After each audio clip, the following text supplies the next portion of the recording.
नमस्कार, आप देख रहे हैं आपका अपना चैनल न्यूज इंडिया। मैं हूं आपके साथ गौरव किशोर शर्मा लेकर हाजिर हूं अपना खास कार्यक्रम कुर्सी की सियासत। कुर्सी की सियासत में हम आपको हर रोज देश के अलग अलग राज्यों से सियासत से जुड़ी बड़ी और अहम खबरें बताते हैं। आज कुर्सी की सियासत में पहली खबर एनडीए में सीट बंटवारे को लेकर मचे घमासान की है। 4 तस्वीरें आपको दिखाएंगे। देखिए, चुनावी तारीखों के ऐलान के बाद भी अब तक सीट बंटवारे का ऐलान नहीं हो सका है। कारण है चिराग पासवान। भले ही चिराग पासवान कह रहे हो सब ठीक है, लेकिन सीटों को लेकर चिराग पासवान मुंह फुलाए बैठे हैं। बीजेपी के नेता मनाने की कोशिश में लगे हुए हैं। दूसरी खबर भी सीटों को लेकर है, लेकिन खेमा महागठबंधन का है। महागठबंधन में भी सीटों को लेकर टेंशन है। महागठबंधन में किसको कितनी सीटें मिलेंगी, इस पर फाइनल फैसला लालू प्रसाद यादव ही लेंगे। वहीं तीसरी खबर जेडीयू के लिए अच्छी नहीं है। आरजेडी ने सेंधमारी करते हुए जेडीयू के कई नेताओं को अपने पाले में ले लिया है। वहीं चौथी खबर और आखिरी पवन सिंह से जुड़ी हुई है। पवन सिंह की पत्नी ज्योति और प्रशांत किशोर की मुलाकात से है। फिलहाल इस मुलाकात को सियासत से दूर माना जा रहा है, लेकिन सियासी माहौल में कभी भी कुछ भी हो सकता है। चलिए अब रुक करेंगे खबरों में विस्तार से। सीमांचल में जेडीयू को बड़ा झटका लगा है। पूर्व जेडीयू सांसद संतोष कुशवाहा आरजेडी में शामिल हो गए हैं। तेजस्वी की मौजूदगी में आरजेडी की सदस्यता ली है। सीमांचल में संतोष कुशवाहा का बड़ा रसूख है और ये अब आरजेडी की ताकत बढ़ाएगा। तो बड़ी खबर, बड़ी जानकारी आपको बता दें।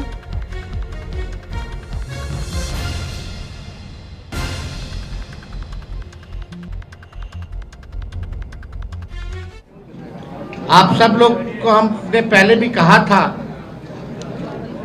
कि अब हमारे जो चाचा हैं वो अचेत अवस्था में है और जनता दल यूनाइटेड अब या बिहार सरकार आदरणीय नीतीश कुमार जी नहीं चला रहे हैं, बल्कि भाजपा दिल्ली से नरेंद्र मोदी जी और अमित शाह चला रहे हैं।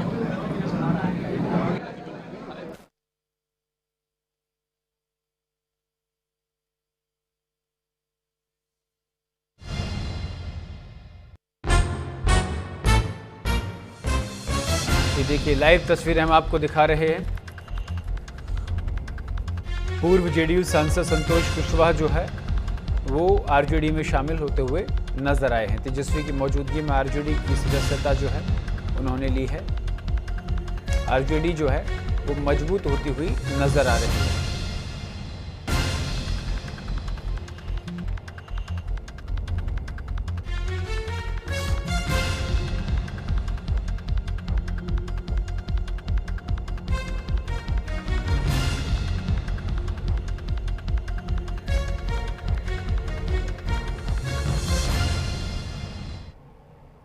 तेजस्वी यादव ने नीतीश कुमार पर निशाना साधा है। चाचा जी अचेत अवस्था में हैं। तेजस्वी यादव ने नीतीश सरकार पर गंभीर आरोप लगाए। नीतीश जी सरकार नहीं चला रहे हैं, दिल्ली से बिहार की सरकार चल रही है।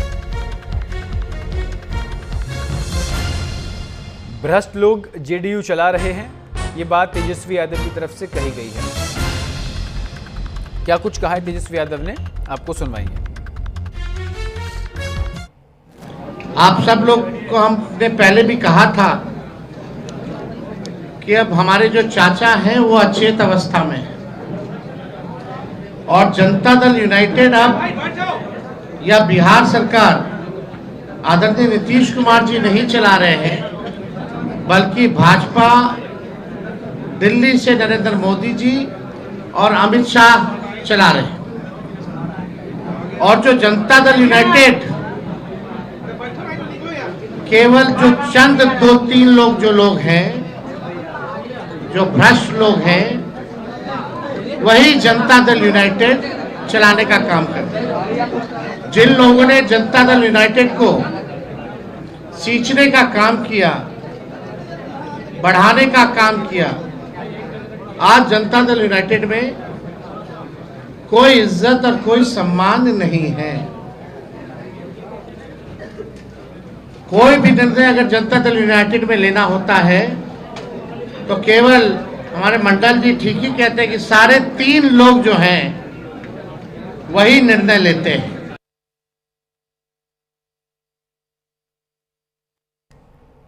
चलिए आगे बढ़ते हैं खबरों में। और इसी खबर पर पहले विस्तार से जानकारी के साथ नीलकमल हमारे साथ जुड़ गए हैं। नीलकमल, पटना में सियासत गर्मा रही है, एक तरफ आरजेडी का पाला भारी होता नजर आ रहा है, तो वहीं तेजस्वी यादव जो है वो निशाना साध रहे हैं जेडीयू पर। बिल्कुल, देखिए चुनावी समय है, समर में कूदे हुए हैं सारे। आज से नामांकन प्रक्रिया शुरू हो गई है, लिहाजा जो सत्ता पक्ष और विपक्ष है उन दोनों के बीच में एक तरफ से एक छीटा कसी तो होगी ही, एक दूसरे पे इल्जाम लगाएंगे ही, कौन किस तरह से सरकार चला रहा है, विपक्ष किस तरह से काम कर रहा है, विपक्ष किस तरह से काम कर रहा है, और विपक्ष की मंशा अगर सरकार में आएंगे, वो अगर आते हैं तो वो किस तरह से काम करेंगे। तो ये एक स्वाभाविक प्रक्रिया है। तो लिहाजा और नीतीश कुमार पर तो लगातार चोट करते ही रहे हैं तेजस्वी यादव, उन्हें एक निष्क्रिय मुख्यमंत्री भी उन्होंने कहना शुरू कर दिया है, और अचेता अवस्था में है नीतीश कुमार, यह भी तेजस्वी यादव ने कहना शुरू कर दिया है। तो ऐसे में समझना मुश्किल नहीं है कि जो राजनीति जो हो रही है बिहार में, अब ये देखने वाली बात होगी कि अब 14 तारीख को ही ये पता चलेगा किसकी बातों में दम था और जनता किसकी बातों को समझी है और उसके बाद अपना मतदान किया है, और किसकी यहाँ पर सरकार बना रही है। तो इस तरह के आरोप प्रत्यारोप के जो दौर है वो और बढ़ेंगे आने वाले समय में, क्योंकि आज से नामांकन प्रक्रिया शुरू हुई है। जैसे ही टिकट बंटवारा हो जाएगा और जो सीट शेयरिंग का मामला सुलझ जाएगा, तो इस तरह की छिटाकसी और भी सुनने को मिलेगी। जी बहुत बहुत शुक्रिया नीलकमल तमाम जानकारी के लिए। पटना में हुई आरजेडी पार्लियामेंट्री बोर्ड की बैठक, आरजेडी की बैठक में बड़ा फैसला लिया गया है। टिकट पर अंतिम फैसला लालू प्रसाद यादव लेंगे, सीट शेयरिंग पर भी अंतिम फैसला लालू यादव ही लेंगे। ये बड़ी खबर, बड़ी जानकारी। पार्लियामेंट्री, चाहे स्टेट पार्लियामेंट्री हो, स्टेट पार्लियामेंट्री हो या सेंट्रल पार्लियामेंट्री, हम लोगों ने सारा अपना अधिकार राष्ट्रीय अध्यक्ष जी को अधिकृत कर दिया है। अब हम लोगों ने विश्वास जताया है कि जो भी राष्ट्रीय अध्यक्ष का निर्णय होगा, पार्टी के हर 243 जहां विधानसभा है, गठबंधन करने का भी हम लोगों ने अधिकार दिया है, और अपने पार्टी के उम्मीदवारों का चयन करने का भी उम्मीदवार दिया है, और हर कोई जिसको मिलेगा उसकी मदद करने के लिए हम लोग तैयार हैं। महत्वपूर्ण बैठक थी संसदीय दल की। राष्ट्रीय अध्यक्ष आदरणीय लालू प्रसाद जी के नेतृत्व में आस्था व्यक्त करते हुए सभी मेंबरानों ने ये पूरी तरह से निष्ठा जाहिर की कि गठबंधन करने का, सीटों के बंटवारों के लिए पूरी तौर पर अधिकृत राष्ट्रीय अध्यक्ष जी को की गई है। आदरणीय तेजस्वी प्रसाद यादव जी जो नेतृत्व कर रहे हैं, जिनके पर्ण, उनके साख जो हैं बिहार की आवाम में है, एक एक व्यक्ति जानता है कि तेजस्वी यादव जो कहते हैं, जो करते हैं, जो घर सदियों से नौकरी विहीन रहा है, वो परिवार के घर में नौकरी देने का ऐलान एक बड़ा पर्ण का हिस्सा है, और इसको पूरे तौर पर बिहार के लोगों में कल खुशी का दिन देखा गया था। और हमारी पार्टी ही नहीं बल्कि हमारे नेता और राष्ट्रीय अध्यक्ष दोनों ने अपनी नीतियों से कभी कॉम्प्रोमाइज नहीं किया। आगे बढ़ेंगे खबरों में। एनडीए में सीट शेयरिंग पर खींचतान लगातार जारी है। चिराग पासवान से नित्यानंद राय की मुलाकात के बाद चिराग पासवान का बयान सामने आया, बातचीत अंतिम दौर में पहुंच गई है। आपको बता दें कि जल्द सीट बंटवारे की घोषणा होगी, सब कुछ सकारात्मक है। आपको बता दें कि जहां मेरे प्रधानमंत्री हैं वहां सम्मान की चिंता नहीं।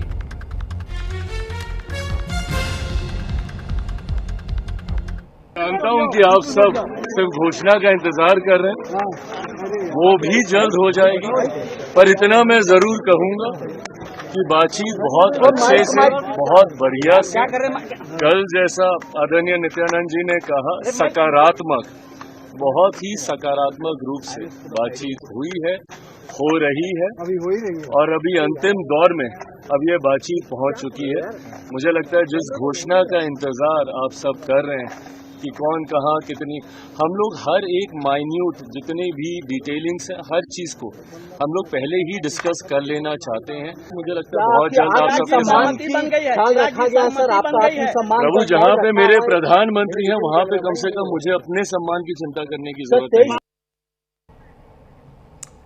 प्रशांत किशोर और ज्योति सिंह की मुलाकात हुई है। प्रशांत किशोर से मिली पवन सिंह की पत्नी ज्योति सिंह।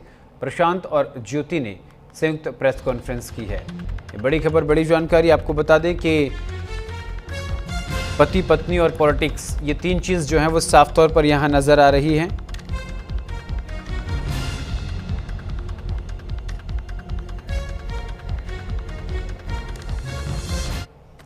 चुनाव लड़ना, टिकट पाना, मुझे ऐसा जो बातचीत से लगा ये उनका उद्देश्य नहीं है और उसको लेकर कोई बातचीत नहीं हो रही है।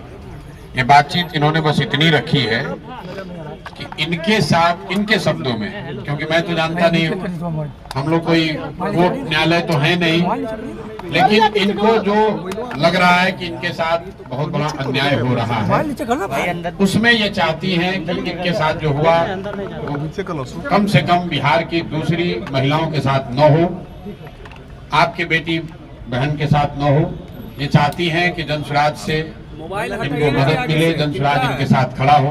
अब क्या मदद करेंगे? एक मिनट रुकिए, मैंने इनको आश्वस्त किया है कि जो आपका पारिवारिक मामला है, वो चाहे किसी का पारिवारिक मामला हो, उसमें जनसुराज या प्रशांत किशोर की ना भूमिका कभी थी ना कभी आगे हो सकती है। लेकिन अगर आपको सुरक्षा को लेकर या लोकतांत्रिक जो मूल्य हैं, जिसमें हर नागरिक को, हर शहरी को अपनी बात कहने का अधिकार है, उसके लिए आपको डरने की जरूरत नहीं है। आपको या आपके साथियों को अगर कोई डर लग रहा है तो आप बिल्कुल जानिए कि जनसुराज पूरी तरीके से आपके साथ खड़ा रहेगा। आप अपनी लड़ाई लड़िए, न्यायपूर्ण तरीके से लड़िए, आपस में आरोप प्रत्यारोप से नहीं होगा। आप न्यायपूर्ण तरीके से अपनी लड़ाई लड़िए, जो बात आपकी सही है उसके साथ हम लोग खड़े रहेंगे।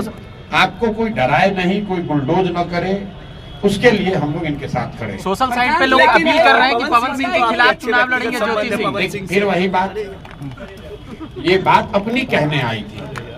पवन सिंह जी भी हमारे मित्र ही है,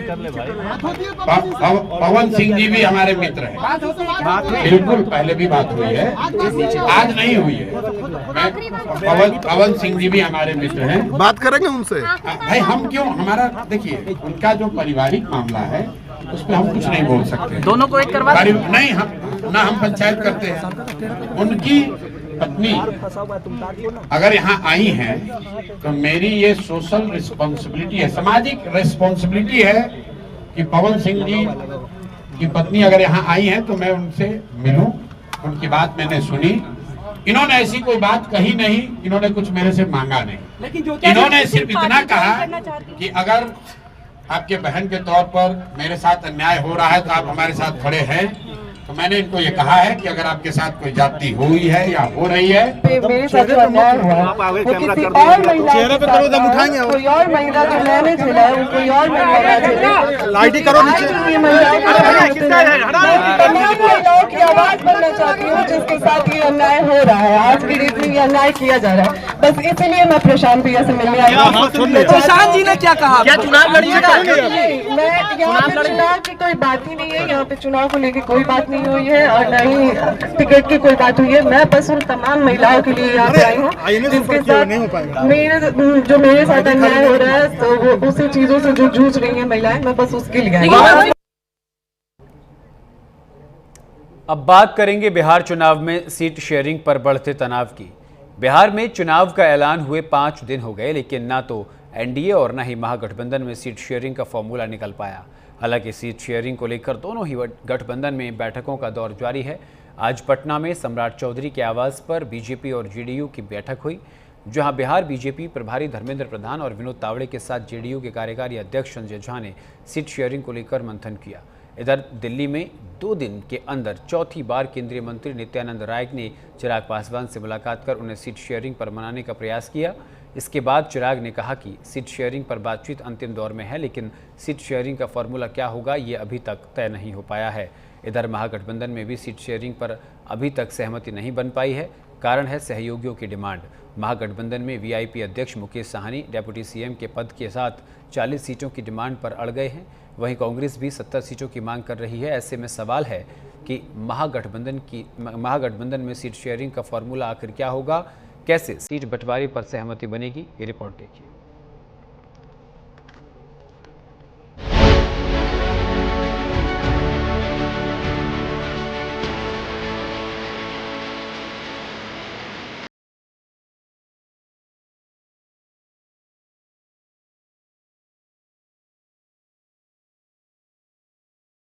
एनडीए में सीट शेयरिंग पर बढ़े खींचतान, दिल्ली से पटना तक मचे घमासान और बयानों के चलते तीखे बाण के बीच एक बार फिर से बैठकों का दौर शुरू हुआ।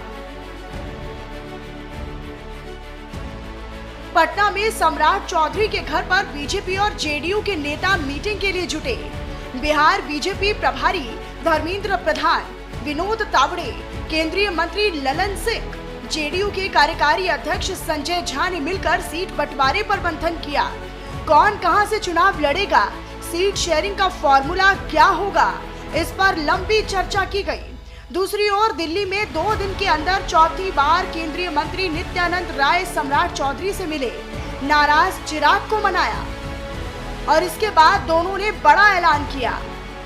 कैबिनेट मंत्री श्री चिराग पासवान जी ने आपको बहुत स्पष्ट शब्दों में कहा है और बिहार में एनडीए की सरकार बनाने की उनकी मन की जो योजना है उस पर बहुत विस्तृत से आपको बताया। सब सकारात्मक है, कहीं कुछ नहीं है, सब सकारात्मक की बातचीत बहुत अच्छे से, बहुत बढ़िया से, कल जैसा आदरणीय नित्यानंद जी ने कहा सकारात्मक, बहुत ही सकारात्मक रूप से बातचीत हुई है, हो रही है और अभी अंतिम दौर में अब ये बातचीत पहुंच चुकी है। मुझे लगता है जिस घोषणा का इंतजार आप सब कर रहे हैं कि कौन कहां कितनी, हम लोग हर एक माइन्यूट जितने भी डिटेलिंग्स है हर चीज को हम लोग पहले ही डिस्कस कर लेना चाहते हैं ताकि बाद में गठबंधन के भीतर किसी भी चीज को लेकर, सीटों को लेकर, प्रत्याशियों को लेकर, कहां पे कौन कैसे प्रचार करेगा, कैसे, हर चीज को विस्तार से हम लोग चर्चा करना चाहते हैं। सीट शेयरिंग को लेकर चिराग पासवान ने दावा किया कि बातचीत आखिरी दौर में है, तो सवाल खड़े हुए कि क्या रूठे चिराग मान गए, क्या सीट शेयरिंग को लेकर बीजेपी और जेडीयू से उनकी सहमति बन गई। और इन्हीं सवालों के बीच एनडीए के एक और सहयोगी हिंदुस्तान आवाम मोर्चा की ओर से बड़ा बयान सामने आया। हमारे लोगों ने वहाँ मांग किया है कि ये पार्टी अभी निबंधित पार्टी है, इसको मान्यता प्राप्त होने के लिए विधानसभा में 6% वोट लाना होगा या 8 सीट जीत के आना होगा। तो इसके लिए लोग कहते हैं, मांग किया है कि 15 सीट कम से कम मिलेगा तो 8 सीट जीत के लोग जाएंगे। उसी प्रकार से हमारे लोजपा के लोग हैं, लोजपा के लोग भी 35 सीट मांग रहे हैं, 40 सीट मांग रहे हैं, कुछ बातें हो रही है, तो बातें अभी थोड़ा सा ऊपर नीचे हो रही है। जीतन राम मांझी के बयान से ये स्पष्ट है कि कई दौर की बैठकों के बावजूद एनडीए में सीट बंटवारे को लेकर पेच फंसा है। कौन कितनी सीटों पर लड़ेगा, इस पर सहमति नहीं बन पाई है और यही हालात महागठबंधन में भी नजर आ रही हैं। महागठबंधन में सीट बंटवारे को लेकर कई बैठकें हो चुकी हैं, लेकिन सहयोगियों के साथ सहमति नहीं बन पा रही। वजह है मुकेश सहनी। बताया जा रहा है कि मुकेश सहनी ने 40 सीट और डिप्टी सीएम का पद मांगा है, लेकिन तेजस्वी यादव 15 से ज्यादा सीटें देने को तैयार नहीं है। वहीं कांग्रेस 70 सीटें मांग रही है, लेकिन तेजस्वी 50 से ज्यादा सीटें नहीं देना चाहते। वहीं वाम दल पिछली 29 सीटों से बढ़ाकर 35 सीटों की मांग कर रहे हैं, लेकिन तेजस्वी 25 से ज्यादा सीटें देने को ही तैयार नहीं। हालांकि सीट शेयरिंग को लेकर तेजस्वी सहयोगियों को साधने की पूरी कोशिश में है, लेकिन बताया ये जा रहा है कि महागठबंधन में सीटों के बंटवारे का अंतिम फैसला राहुल गांधी के विदेश यात्रा से लौटने के बाद ही पूरा होगा। महागठबंधन में सब कुछ ऑल इज वेल है, कहीं कोई परेशानी नहीं है। जो भी हमारे सहयोगी दल हैं सबको सम्मानपूर्वक सीट मिल चुका है। टोटल उन सीटों को क्लियर करा दिया जिसमें